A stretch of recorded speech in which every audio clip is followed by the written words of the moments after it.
Welcome to the Renegade Yogi podcast experience.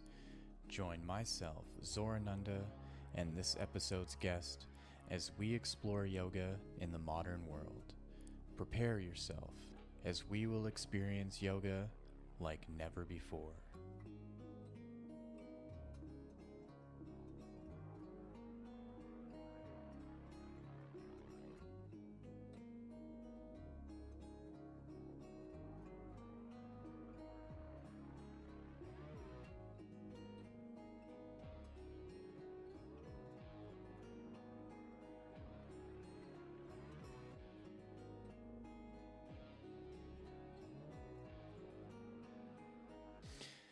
Hello and welcome to Ripe, the Renegade Yogi podcast experience. My name is Zorananda.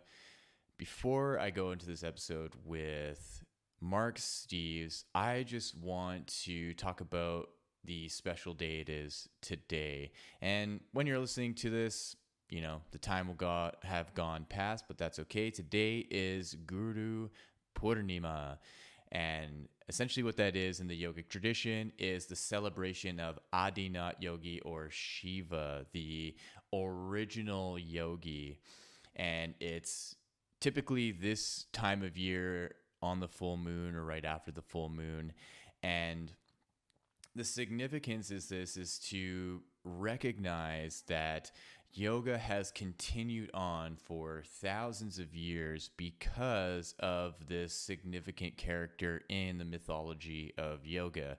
Whether or not you want to believe that indeed Adinath was a real person, you know, in the yogic tradition and in the life of Indians in yoga, they very much believe that Shiva was indeed a real person, regardless of whether or not he was blue or whatever, that he was a celestial being.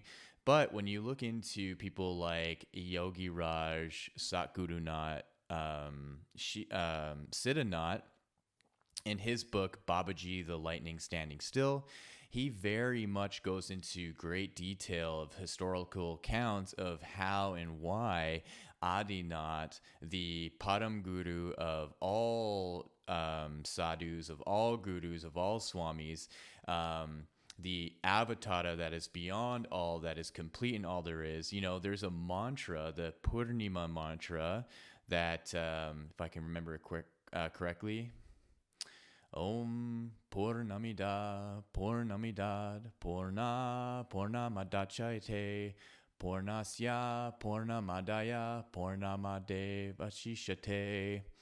So essentially that mantra can be translated to all is complete, the complete is all, the complete is all that there is and all that ever will be, and that represents what Shiva is, and that there's this cosmic deity, this cosmic entity that can manifest itself into the earth's plane without birth and without death, and that can show up at any point, any timeline that there is that the earth can actually facilitate. And so that you have these characters all throughout the history of earth that, you know, Yogi Raj points out that is this Shiva character, and it comes down to Babaji, Shiva Gorakshanath Babaji. And so today is the celebration of this being, and it also marks a really interesting anniversary for myself too. So as you may or may not know, I have Shiva tattooed on my arm completely. And it was on the Guru Purnima, which I started actually coloring in Shiva, this blue color. And when I did in 2015, it was on not just Guru Purnima, but it was also a blue moon. So it actually holds a really neat synchronicity for myself. And this podcast is really all about synchronicity. Mark and I go deep into the rabbit hole of what synchronicity is, what it could be, the mystery around it, and how really it shapes our life. So I'm really looking forward to you all listening to this podcast and getting something out of it, so that, you feel like you can move forward in understanding what synchronicity is, why, days like the full moon and celebrations like Guru Purnima can be significant,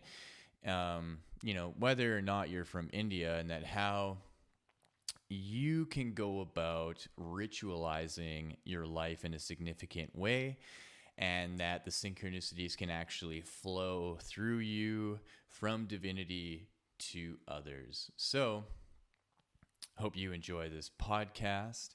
Thank you for listening, and let's get on with it. All right, welcome everybody to Ripe, the Renegade Yogi podcast experience. Of course, my name is Zorananda. I'm here with a great friend of mine, a great guest. His name is Mark Steeves. He is the host and creator of My Family Thinks I'm Crazy. He's got a new project called Seeen, all about synchronicity. And I'm stoked to talk about him. He's the one that really helped me launch this podcast, kind of take it from a nest for me turning into a bird and flying the coop on my own. So here we go. Let's have a great conversation and talk about everything yoga, everything synchronicity, everything about life. So welcome, dude. Thanks for having me back. It's a pleasure to be here, and yeah, I'm really stoked that you've gotten this far. Like I said, most people don't even get past, you know, the conversation about starting a podcast, and here we are. A couple months later, you got a bunch of episodes down. You got the hang of it. You're using OBS. I mean, come on, Yogi. You're full blown renegade, just like I told you the first time we talked. So I'm happy to be here and have this conversation, man. Yeah, man, it's quite the process. Like, I'm already doing so much in my life of having a full-time job, being a musician. I'm just wrapping up an album and podcasting. So, there's this part of me that really obsesses with needing things to go in a certain way. And I found with just uploading and putting things that I just let it go out there, right? Like, because I see on Transistor, where, the platform that we're using, that there's, I don't know, like 7 different kind of streaming services it goes up onto. And yeah, I just put it up and I just watch slowly the count of listeners. And, you know, seeing the numbers that you share on your social media, and how just from you starting in October to now getting, up to like close to like 40,000 downloads, and how you shared just the other day that one of your episodes had like 1,200 downloads, and that it's like a record for you. And that's just so inspiring, because you're just doing a similar thing where you're just like uploading it, and it's gaining traction through how the platform is. And of course, you've had the help with Sam, and you've been on other podcasts that really help kind of like bring in listeners. And that's just kind of the next phase of what I'm looking at. But then I just take it one day at a time, one episode at a time. And I get people who message me and they're like, man, I really loved this episode. And it may not be a whole gang of people, maybe a few people, but it's just so satisfying to know that, some of the conversations that I'm having and information that I'm putting out there is helpful to someone, right? Especially yoga related stuff, because there's just so much out there. And it's been a really fun process. So yeah, man. Yeah, right on. I agree with that. And yeah, recently, this morning, actually, we're up to 55,000, maybe 60,000 downloads altogether across the whole podcast. And like you said, we started in October. So I never thought I would get this far, even with Sam's help being on his show, because that episode I did with Sam got a couple 100,000, and it's not about the popularity; it's about service. I think that's where you and I connected. Before you even had the idea of starting Ripe, you were just coming on folks' shows talking about this stuff because you're a genuinely interesting person, And for me, the title of my show, My Family Thinks I'm Crazy, that's because I'm a genuinely crazy person. Like my whole, for the past 12, I would say, years, since I've been wakened up to this stuff or awoken, if we want to be so risky to use that word. Yeah. But since I've awoken, I've really, gone through many phases, and one of those phases was one that I think a lot of people get to, where they're like, "Wow, I realized all these truths, and now I have to share them with the people I love most, because like this is so profound for me, it's going to be profound for them." And then you realize, like, no, they're too busy. And they're on their own path, right? And that's the part of podcasting for me that's become really important, because I'm on my path. I can share and express the things that I'd like to express, and those people who are out there adjacent to my path, parallel to my path, on a similar place on their path, can now reach out to me, right? And we can connect in this new way, where without the podcast it would have been a lot harder. You can wear like a wacky t-shirt and hope that you spark a conversation with a stranger in public, but for the most part it's hard to come across people who agree with you on these perspectives, concepts, and theories, even, right? Especially when it gets into the conspiracy realm. You almost risk your social credit score, so to speak, by getting into some of this stuff. And I think that's always made me feel sort of isolated. Um, and I do stand out being so tall. People tend to want to talk to me. So that got me into being kind of open and not afraid to talk about this stuff. I used to sell bread at a farmer's market, and I would get into conversations about what was really going on in the world as much as I could, without freaking people out and scaring them away. So now with this podcast, I'm able to show people the things that I like to talk about, and then they, like you said, reach out here and there. Like my buddy, shout out to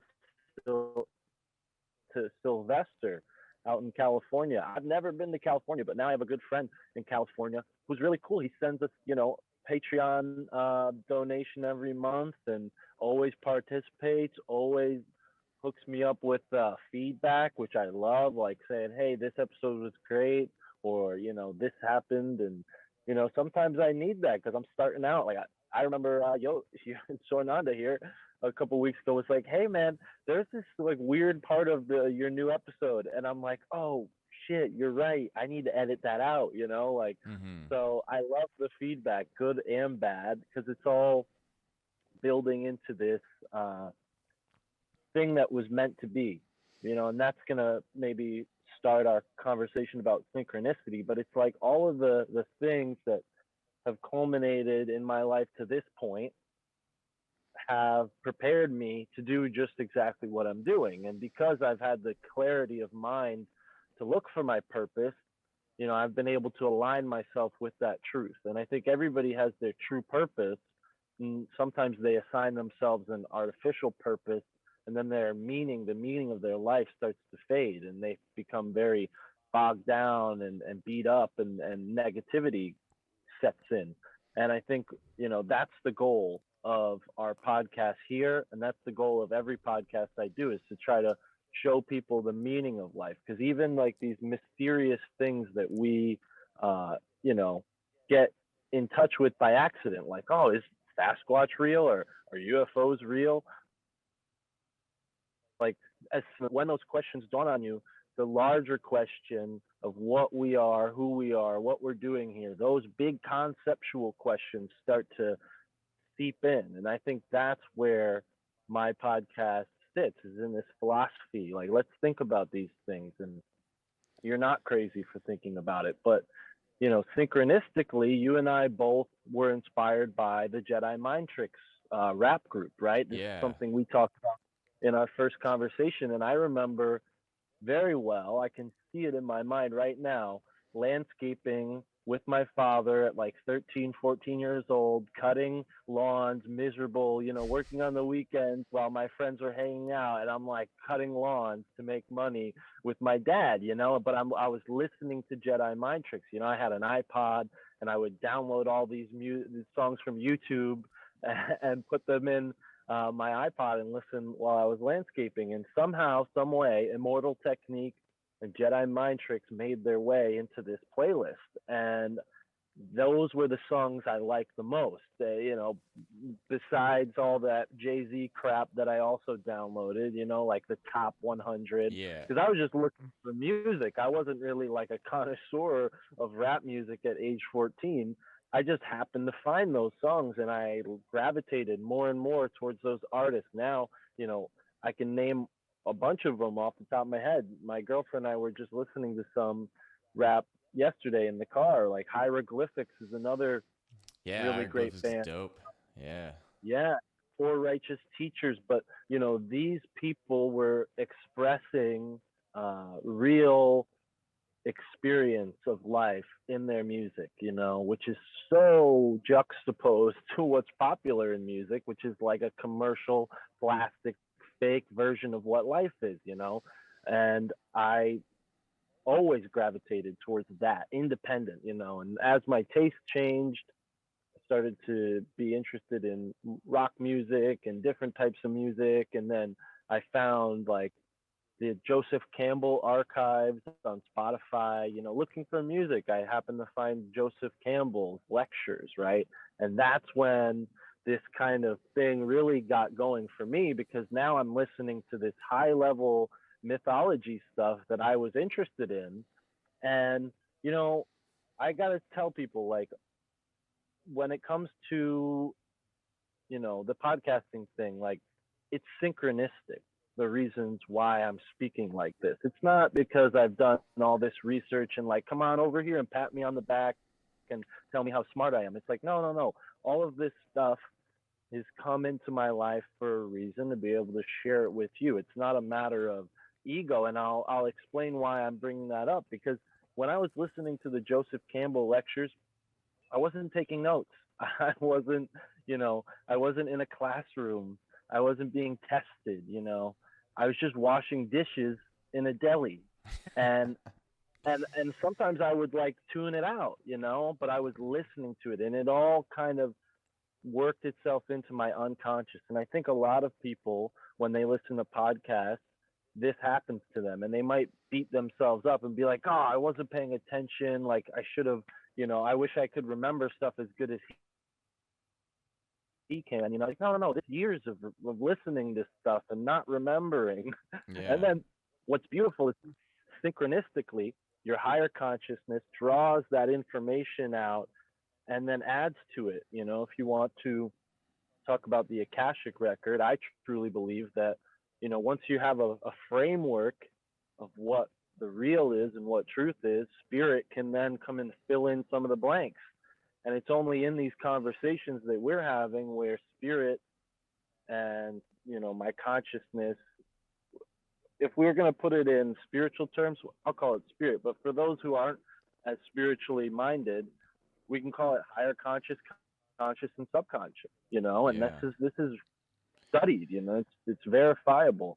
And I think that when you get into this flow state and you don't beat yourself up, you're not critical, you can access information that would have been not available if you were looking at your identity, your I, your ego, thinking through that conscious level, right? I try to turn that off as much as I can when I'm in conversations like this, and synchronistically, the right information presents itself to me. We were just at a bookstore the other day, Tara and I, and you commented on one of the books I took a picture of, the Crystal Skull book. That book is very, I got to go back for that, because you're the third person who saw that in my story and commented on it. And that was the only book that people commented out of all the 10 that I put in my story. So, that's why I did that, because I'm like, okay, one of these books that I didn't bring home with me is significant. Nobody pointed out the book that I did buy, which was the history of magic in the Modern Age by Neville Drury. And I opened the book up, and I open up to the chapter on Aleister Crowley, and I was reminded yet again of the synchronicity that brought me to Aleister Crowley, which is his birthday is 119 years and 1 day away from mine. He was born on October 12th, 1875, and I was born on October 11th, 1994. So you do the math there, folks. But either way, that was significant to me. 1 plus 1 plus 9 is 11. That's another 11. There's two 11s in that, 119 there, just there. And you add those up, that's two. There's two people, me and Crowley, right? So I've done the research on him, and I was gravitated towards him in this weird way, like his interesting books about magic. But then I'm like, wow, this stuff's really hard to read, and it's kind of dark. And then I was like, oh, I spent all this money on these books, and I'm not even like, I'm not going to be like a Crowley professor. So what was the point, And then years later, here I am. It was something that people loved to learn about. And I felt like, hey, this guy has a bad rap and people should know about it, because there's some podcasts you can find where they talk about him like he's a good guy, right? Yeah. So there's one example of the synchronicity. I just organically was interested in this person, and then that interest was morphed into an outlet, which became the Tinfoil Hat podcast I did with Sam, episode 377. And if it wasn't for that, I wouldn't have, gotten where I'm at now with the podcast, because I didn't have My Family Thinks I'm Crazy when I was on Tinfoil Hat. I was just doing a podcast with my buddies on YouTube that nobody listened to. So I think, synchronicity happens in this weird way. But I've said so much there. Maybe Yeah, it's okay. No, that's beautiful, man. The understanding of synchronicity is such a deep and profound aspect of my life as well. It's something that I got into like when I was like 18, and it starts as a seed. It starts as something that's so small and seemingly insignificant, but it's a great signifier, right? It's such a profound signifier because it's showing you the potential of what it's going to grow into, just like any seed that grows into a tree, right? And how it bears fruit. And what I like to call synchronicity is the mystical rhythm, in that there's this rhythm of life and there's this rhythm of something profound that's happening, whether you want to see it or not. And it's mystical in the sense because it's operating without you really having to consciously participate. And it's going to show you the significance of it in a step-by-step process. And that it's mystical, where there's an operation to it that you don't really have any idea of how it came about, where it's going, or how it's going to end, or whether it's going to end, right? So the idea of just following that rhythm like it's music, right? That you're adding a melody to it, and that your life and your participation and your consciousness with it is this harmonization with something. And like you were saying earlier, with the kind of like negative spiral that people can go into, that is also a synchronicity, and that it's a polarity. It's something to be aware of so that you can make significant changes in your life, so that the synchronicities can be seeds that you plant that go towards something that's a creative process that becomes profound, right? So like your podcast, like this podcast, and even just to the day-to-day interactions that you have with people, and the impacts that you can make in a small way or a greater way in others' lives, right? So just how, like back in last September when I first messaged Sam's like Zero podcast, little did I know that I was talking to you, right? And how that was that little seed that has now grown into the conversation that we're having now. And where it's going to go, we may not have the foresight in what's going to happen in a few years, but then we can have just the knowing and the confidence that the friendship that's growing, that is the tree, that the fruit it's going to bear is going to be beneficial for not only us but for others as well, right? Because like that Sylvester dude, he does the same thing for me. Like he's the one that comments. Like yesterday, I posted my like newest episode about Anahata, and I just told all these stories about these profound experiences I had with my heart. And he messaged me and was like, "Dude, that episode was so good." And I talked about this experience that I had going into my heart and healing a lot of just past hurt and trauma that I had through my mother, just like things that I did as a child, right? And he was like, "Man, it's my mom's birthday today, and you just inspired me to just level up what I want to do to show her how much I love her." And that to me is like the great signifier of how you can impact someone's life, even if it's just one person's life. And that's something that I learned from The Law of One, the raw material, reading it years ago, right? Because Don Elkins would ask Ra, like, is this channeling, is this work going to reach like millions of people, right? And Ra was like, even if it only reaches one person, you've done your job, right? That's because one is all, right? That's there's a mantra, the Purnima mantra, which essentially says, the complete is all and all is complete, right? And so there's a satisfaction in like a soul level that where you can help one person's life, then you get a sense of the joy and that completeness of all that there is in connectivity of all the people just from that, right? And that's what inspires me to go into yoga and to be a yogi, right? So the process for me has always just been patience, right? Because I have a tendency to want to put things out and be like, holy shit, like this stuff is good. Why isn't more people, watching it or whatever?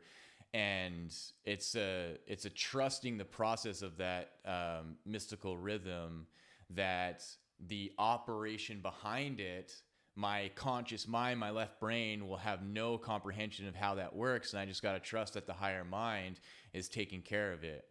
Right. And just like my like deep desire to be on tinfoil hat, and just like waiting patiently to do it and wondering if I ever will. And, my higher mind just goes, sit back, relax, just chill, what happens, happens. And, we are taking care of you as best as we can. Absolutely, yeah. And I mean, look at you, Yogi. You're a rock star. I think that with the right manifestation, you'll be in the place to to do all those things and more. You're already talking to the guy who books for tinfoil hat. So Yeah. I think the higher mind has guided you into the right place. But yeah, I definitely, yeah, I resonate with the connectivity. It's really something that I came about in a kind of unorthodox way. I'm not a trained person of any sort of methodology, but I will say that when you put the intention out there, mentors will present themselves to you. And for me, before I ever found podcasting, there were several people that presented themselves as mentors, and books as well, if you have the instinct to read.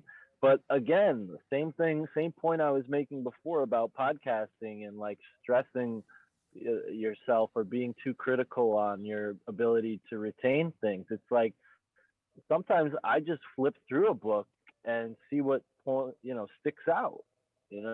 Not every book is meant to be read front to back. Sometimes you pick up a book and it has just like one paragraph that can change your life for like, and for me, that there's a bunch of books that I have that I've probably only read the first few chapters, but that was enough, for whatever reason, that was enough. And I'll come back to them, I'm sure, but that's the thing is you put this intention out there to engage with the universe in this sort of educational way, because the ecosystem is constantly trying to evolve you and teach you more and more, I think. So Mm-hmm. podcasting is a beautiful place for that. You can literally just like subscribe to a bunch of brilliant podcasts and then just find a random episode. Don't even really put any thought to it. Just maybe read the names and say, "Oh, that could be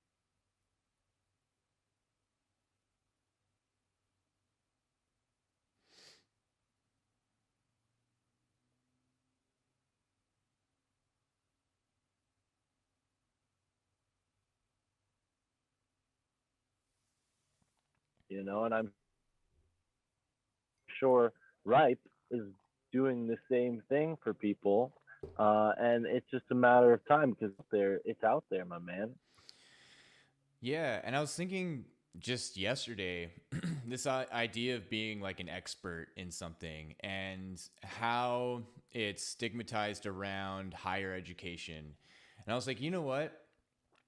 You can have an expertise and you can be an expert in something because it's your passion and you've spent enough time within it, right? And it has nothing to do whether or not you're paying thousands of dollars into a university.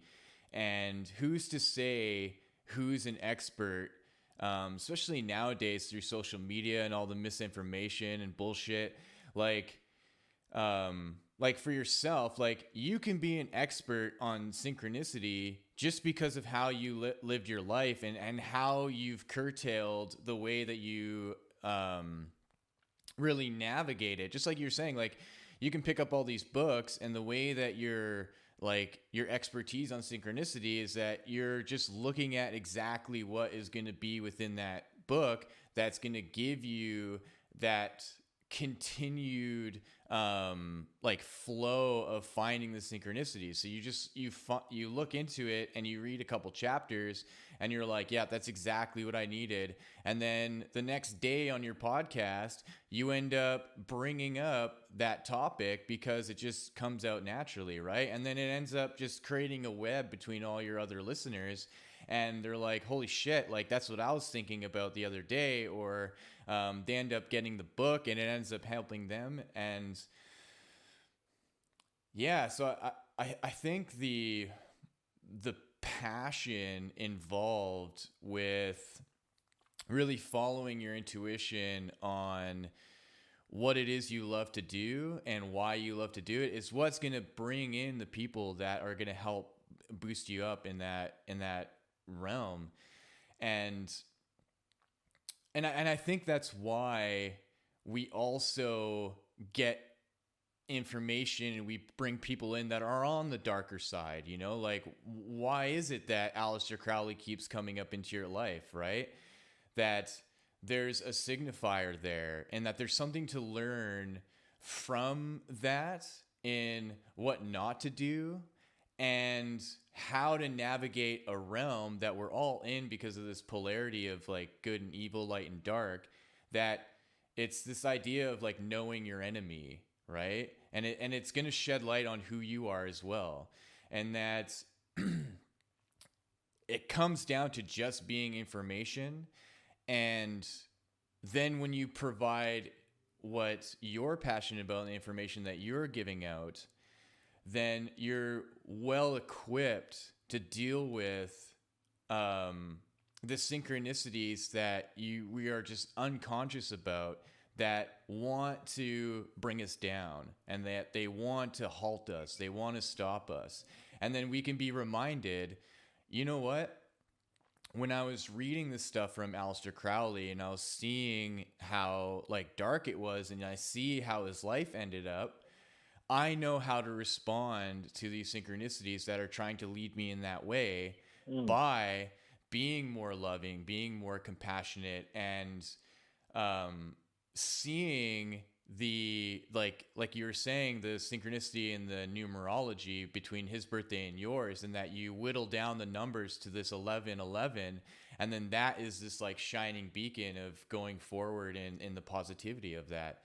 And I think that is what can help us in the world, to understand that the darkness and this, the malevolence has a place as inspiration for us to polarize towards positivity and light and love in that sense, because it helps the people in that realm, and that's just how I've seen it, and in all the podcasts that I've listened to about Aleister Crowley and everything that I've read and the direction that I've gone is like, let it be useful in a beneficial way to you, because that's the power that we have in our decision making, I think. Right. And I'll say, like, talking about him, even like people will reach out with like paranoid type accusations, like, oh, you're misrepresenting it, or you didn't talk about this thing that he did. And it's like, every time I get one of those messages, I always meet it with positivity and say, like, hey, thank you for sharing this. I had no idea that or whatever the response may be, in a positive way, because 9 times out of 10, that person will come back with, wow, okay, I'm sorry that I even said it like that, and but Mm-hmm. you get at somebody, and that's not just like the old thing, like, don't fight fire with fire. It's true. It's like you're shining love in a place where there is kind of fear and darkness, and I make no bones about it. I think that Aleister Crowley did some really dark stuff, and that's exactly why I decided to talk about it with Sam when I had the opportunity, set the record straight type thing. And, even the what you said there, as nice as that was about letting that be a symbol for light to shine forward, like, I've kind of come to the conclusion that maybe I don't need to study this guy anymore, like, I've learned enough, and it's somebody else's job to do more research. But who knows, and that's kind of like the part about living in the now, is it has come up sometimes since, but it doesn't feel organic. It kind of just feels like, people reaching out because they heard it for the first time and maybe need some clarification on what I truly think. But there are also people who are way more expert in the subject of Crowley than I as well. So Mm-hmm.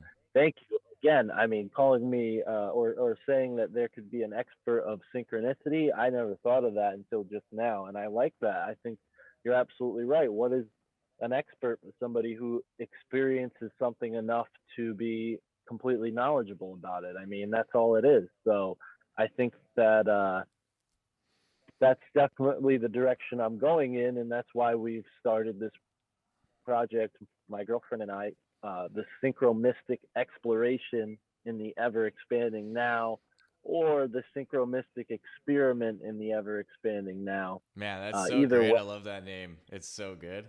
Thank you. Yeah, and Yeah. the acronym Seen, see what there is to be seen, and come behind the scenes with us. This all these different sort of word magic things that you can get into. But I definitely would like to have you on for an episode of Seen. Maybe we can even turn this into an episode of Seen and like a Man, I was swapcast. speaking of synchronicity and how like thought waves are, I was just thinking about that. I was like, hey man, this can be like what is it called? Just like a dual cast or whatever. Like yeah, where you share this one on yours too. Yeah, totally. Um, and Right on.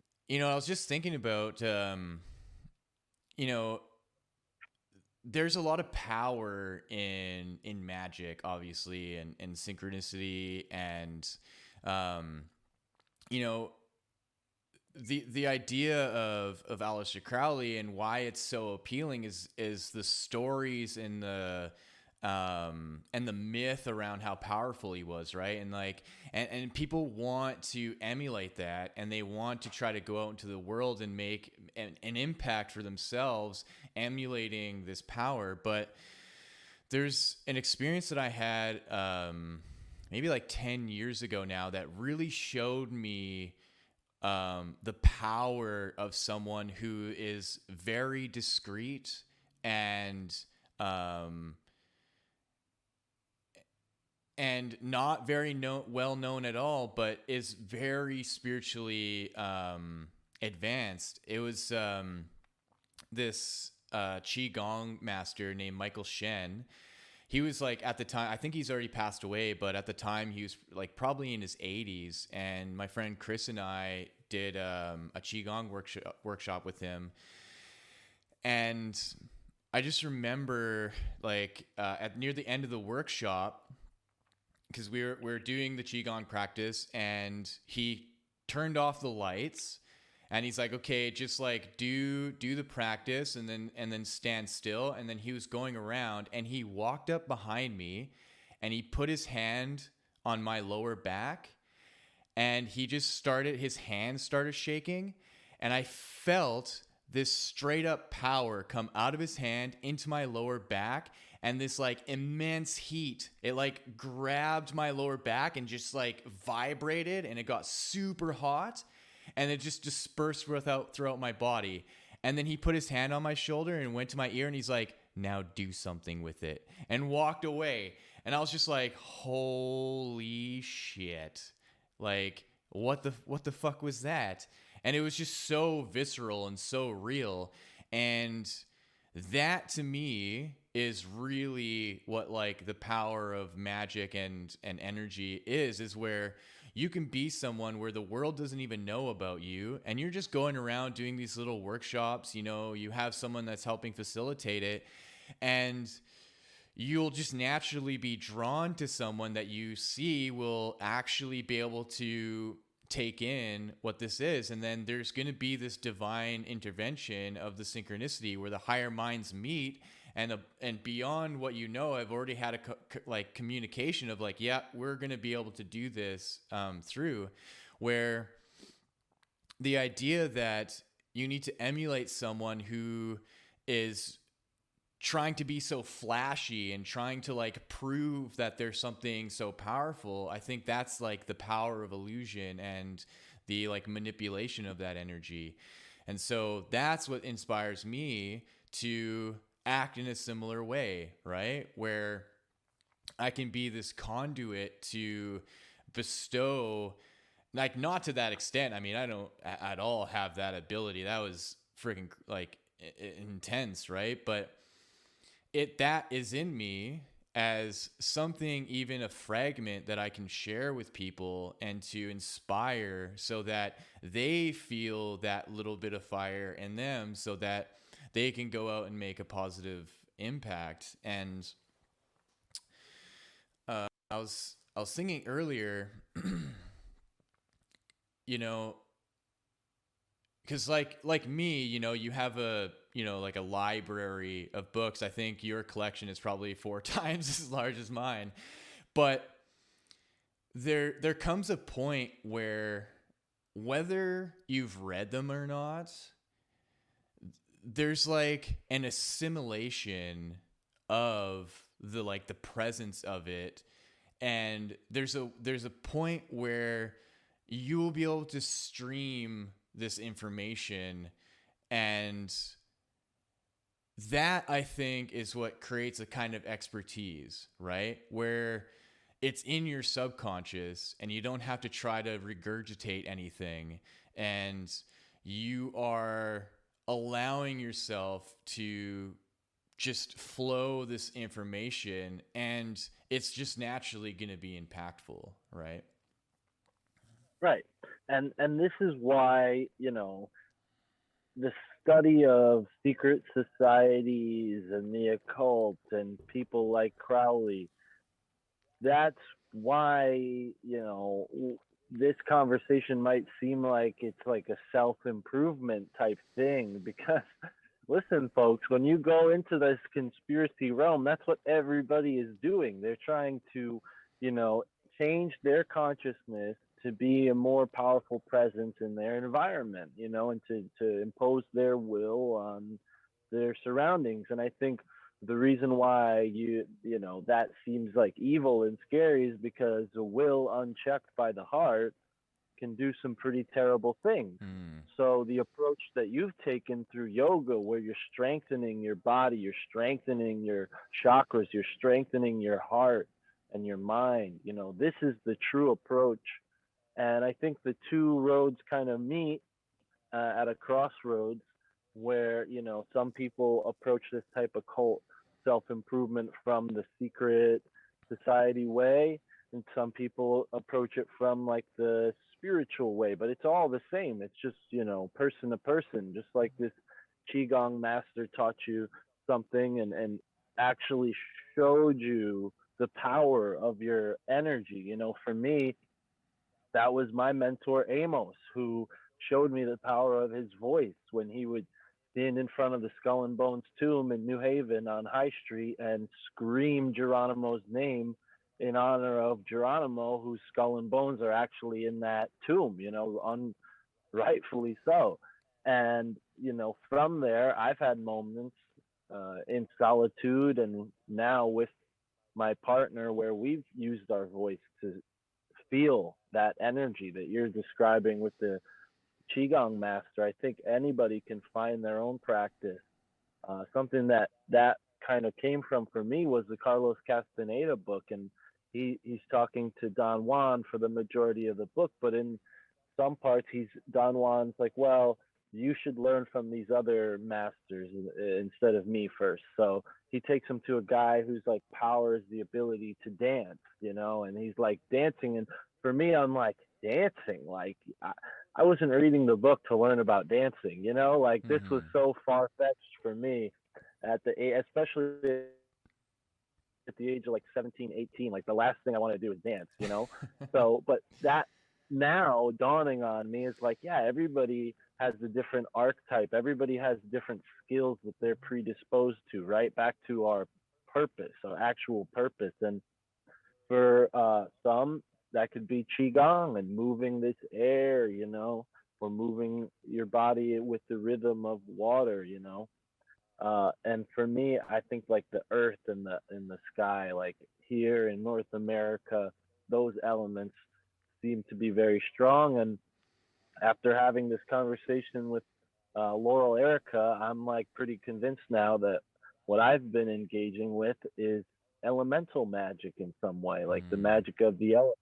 So this is all new to me, but in a synchronistic way, it's come up many times in my life. And here I am in this very mystical, natural place in this part of the state where I have more nature around me than I do the technosphere, the artificial matrix that I was kind of born into, living in a suburb and then going to community college in a city, driving along one of the busiest highways in the United States that cuts right through my hometown.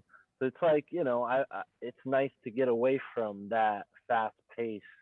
And the magic really has kind of seeped in that synchronistic way. Um, Mm. I feel like I've trailed a little bit from my point, being that like yoga, OTO, Golden Dawn, all of these different methodologies of learning, they're all trying to teach you this similar thing, a connection to your higher self and a connection to the greater universe beyond, and the psychic senses through which we can actually experience that world beyond. Yeah.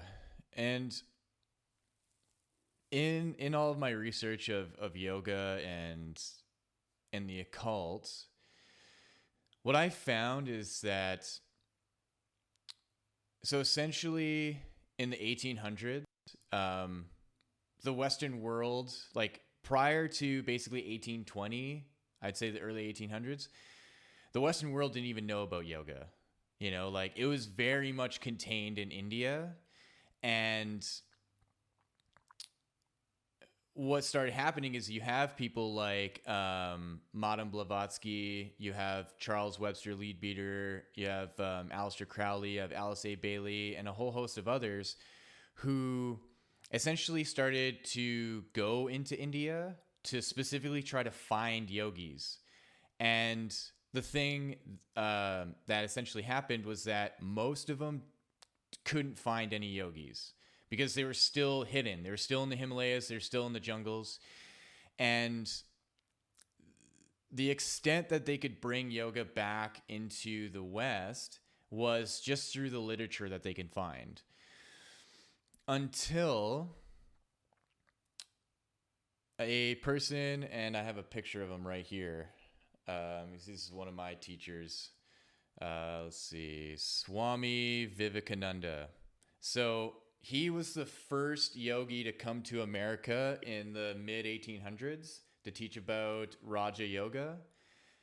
And then the next was Paramahansa Yogananda. So the comparison that I made is that the occult practitioners were former kind of like Catholic Church, whatever they're priests or bishops or whatever they're part of the Catholic Church, that left and started like theologian societies like the OTO and the Golden Dawn, and there's like Lucifer Publishing in the States, you know. The missing element was the actual yoga practice. So these occult practitioners, when they took the information, they didn't actually have access to the full practice that these sadhus and these gurus and these yogis had. And so what you naturally have is a kind of diluted sense of what connecting to divinity is. And I think this is important. I think that's why the teachings of these people were like co-opted and then manipulated into a kind of darkness, because the strong physical practice and the pranayama and the meditations actually creates a protection to create a kind of barrier from that manipulation, because you are creating a clear channel into divinity. And so when you absorb and surrender yourself into your greatest higher self, there cannot be a capacity for any manipulation, because your higher self is in a state of pure bliss and love and healing, right? And so if you aren't doing the practices to connect yourself to that, you are naturally going to slip into a manipulation of trauma-based practices and manipulation.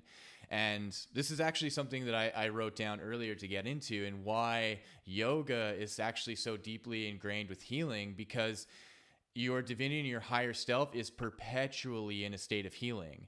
That's what they've mastered themselves into, right? And so when you do the practice and you dedicate yourself to it, you're dedicating yourself to your higher self that is always healing all the time. There's no room at all anymore. There's no comprehension for any kind of trauma.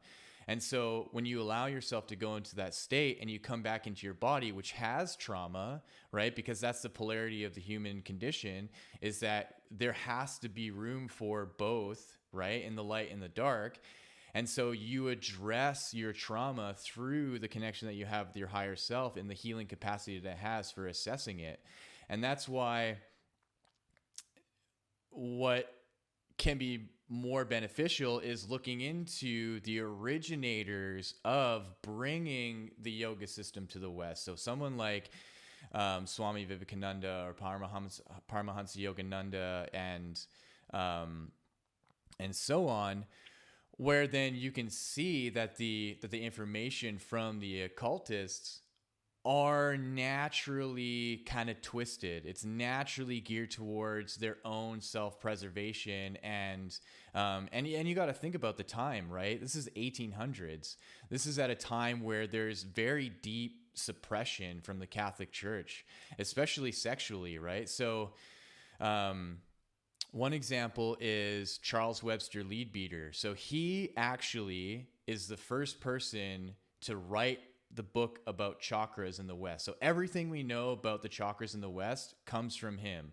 So why we call it why we have something called the spleen chakra. Like there is no spleen chakra in the yoga system. you know? But when you read his book, he omits Svadhisthana, which is like the actual chakra for sexual energy and creativity and passion. He completely omits it, and he has an asterisk, and he states in his footnote, I have omitted this chakra because it is, in my opinion, the most dangerous chakra, just like how the ancient Egyptians thought. But then I thought about it, I was like, that's just your opinion. Like that's not based on actually any like practice of it. And so everything that from then on has come about in understanding the chakras was just a total misconception. And it's coming from a place where he grew up, or he was like a Catholic like bishop and in England. And you got to think about the kind of sexual suppression that was happening then, right? So of course it makes sense to him to omit something, writing a book that he wants to sell and reach to a mass amount of people, right? So the best thing that we can do is actually look into the original practices of understanding Svadhisthana now, especially because we have people and we have teachers that are coming out and actually displaying what the original teachings was, where the work on Svadhisthana is an inward understanding of our own fluidity of how procreating life is, right? So that doesn't necessarily mean the actual like tantric outward like act of sex, which is really beautiful, and when you have it harmonious with a partner, it like amplifies everything. It's also the inward use of that energy in understanding the control of how it rises up into your system so that you can be inspired to create. And this is partly why in India, giving and feeding people is so important, because Svadhisthana is connected to your tongue. And so their act of giving is coming from a place of love, but it's also exercising a purity of Svadhisthana because they're nourishing the part that actually feeds into their system and actually creates blood and creates the ability to procreate, right? So just the desire to want to give is actually such a more pure sense of Svadhisthana rather than like how you use your sexual energy to become more powerful, right? And I went on a bit of a tangent, so I gotta have to No, recollect my thoughts. no, you're speaking in synchronicity with me, because this is like particularly a topic what naturally, that Tara and I have been talking a lot about, how we can best use our sexual energy in this new partnership, that's 30 days in, Yeah, to the congratulations, man. moon You cycle. guys look so good together. It's, oh man, it's so cute. Well, I will say, we've been we've been keeping track of the days we've been together, not as a couple, but just like living together, because it's like we're pretty much spending every hour together.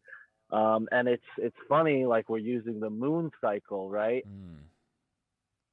And we're having this conversation with you after last night, which is the full moon. Well, I am, and it's very synchronistic without getting into too many details. Yeah.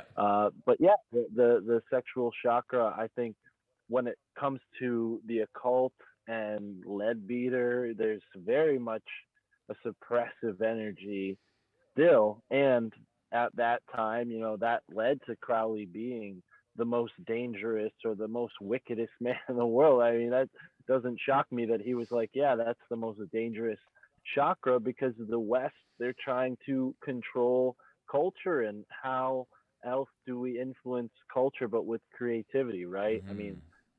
you see it in the music industry, in the movie industry, you see it in the publishing industry, that was an example of that. People censoring information because of how they think it's going to be perceived or used, which is really just imposing your will on other people, right? That's all it is. When you think that you know better than someone else to keep certain information from them, whether it's volatile or not, that's, imposing your will. So I think people in the new age of Aquarius, last night's full moon was in Aquarius, this is this is the energy of liberation, of change, and I think the next 2 months will be sensing that change. And I pray and I hope that everyone listening to this, including yourself, Sorananda, take that liberation to heart and create something beautiful with that energy.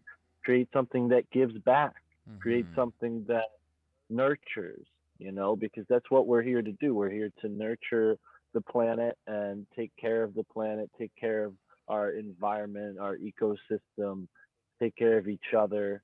And obviously, that's not happening on a large degree. Otherwise, we wouldn't be, having this conversation in the podcasting world. This conversation should be broadcasted on Oprah, to everybody, but it's not, because that's the state of the world we're in. So all the more reason for people to become centered and make those changes, because you can only really change yourself. That's how you change the world, right? That's what Gandhi said, be the change you wish to see in the world.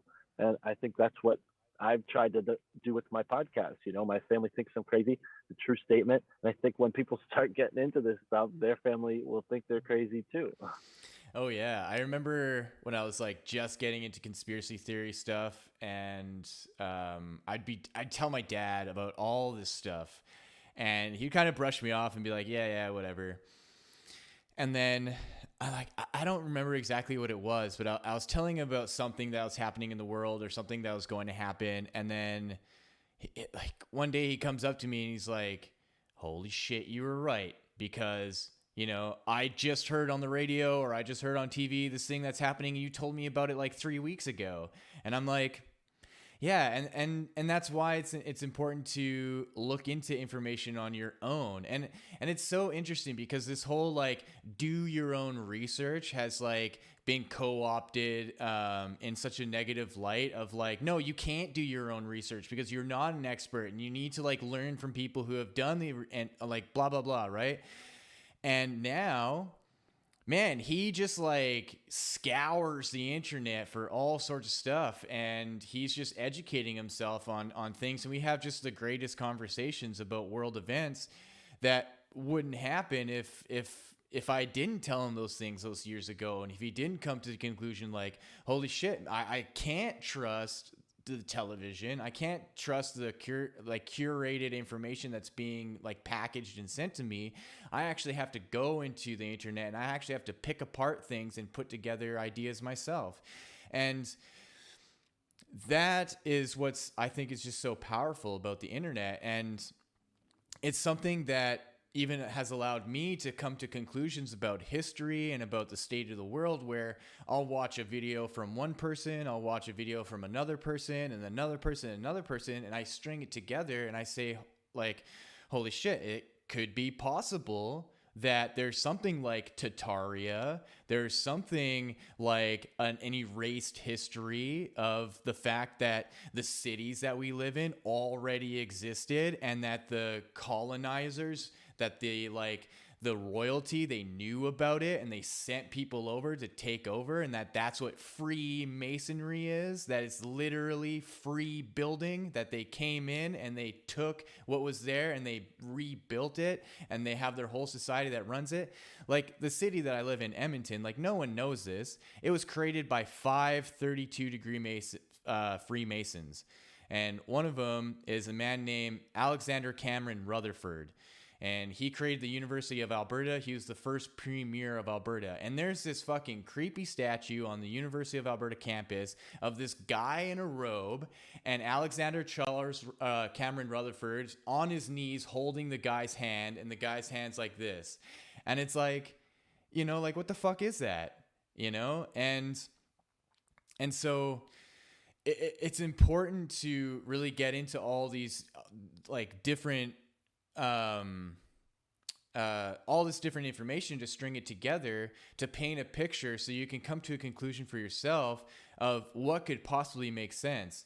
And whether or not people think you're crazy, it just doesn't matter at the end of the day, right? Because then it starts to make sense for me that Yeah, like Edmonton had these buildings in the 1800s that were like monolithic limestone, and it's like, how the hell did they get there? And like by the early 1900s, they were just demolished and repurposed, right? And so when you look at all that curated information and how it's packaged together for us, it starts to really make sense that that's just been happening from the beginning. And that's a tactic, right? Especially at a time in the 1800s where, like, you can have a newspaper that tells people about something and they'll have no idea that it's completely fabricated, right? And they just go with it. To now, you really can't do that, right? Because at any point you can be like, I'm going to look into it a little bit deeper. I have now this storehouse of information that can tell me what can be more accurate. And you know, this brought me to this realization about why the so-called like elite cabal and these secret societies are so pissed. Like, why are they like just coming down with this misinformation stuff? Their secret societies are built on secretive rituals, right? So say the Freemasons, they have 33 degrees, and you go through this process of ritualization through the degrees. And when you go up, like you can't talk about it to the lower degrees, right? And it's held so dear and it's held so secretive.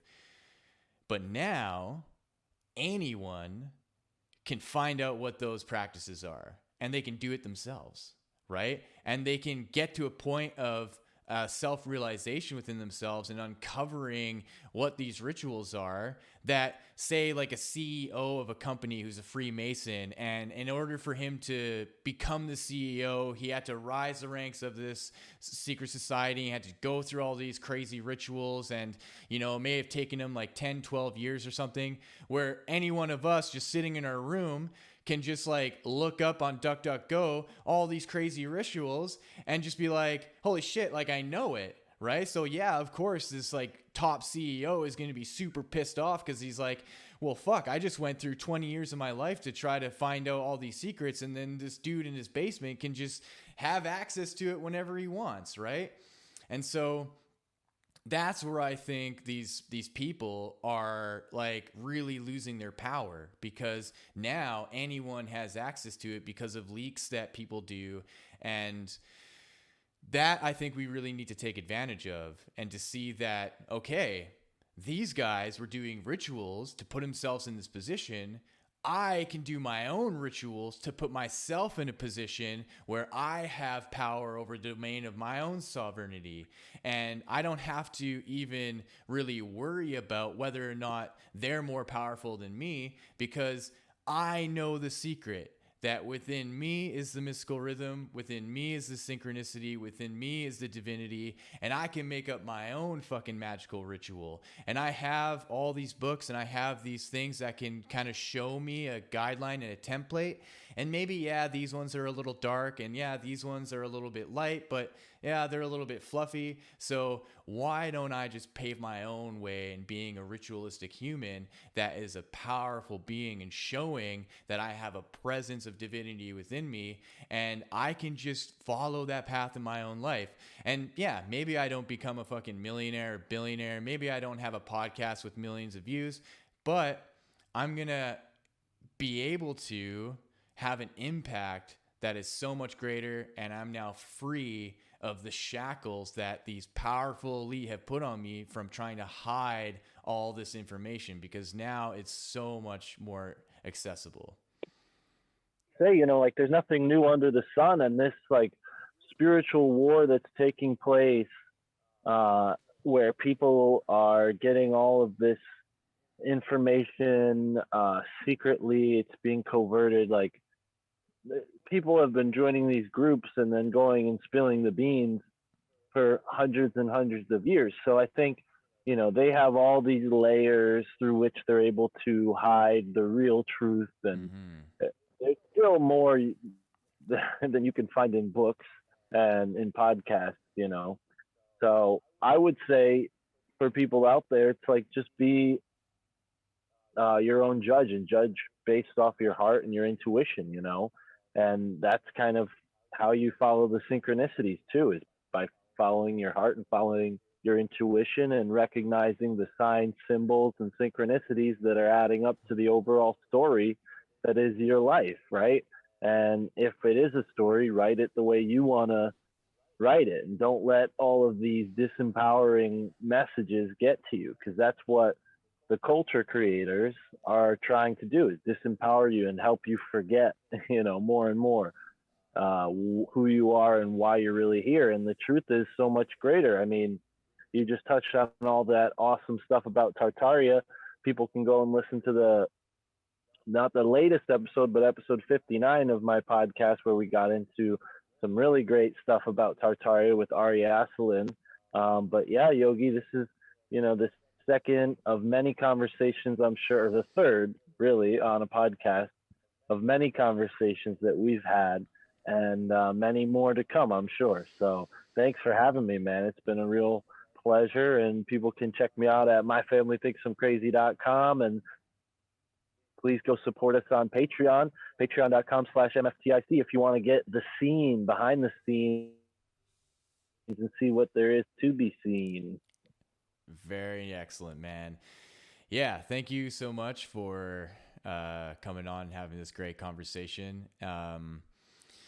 Yeah, definitely a great friendship and brotherhood is building, and I look forward to many more conversations, man. It's great. And yeah, so all of you listening, thank you for listening to this podcast, getting into the depths of synchronicity and into yoga, into occultism and all that good stuff. And just remember that the more you follow your heart and the more you listen to that intuition, like Mark was saying, the more these synchronicities are going to kind of flourish and show you the path that is so divine and so right for you. So again, thank you for listening. Have a wonderful rest of your day. Enjoy.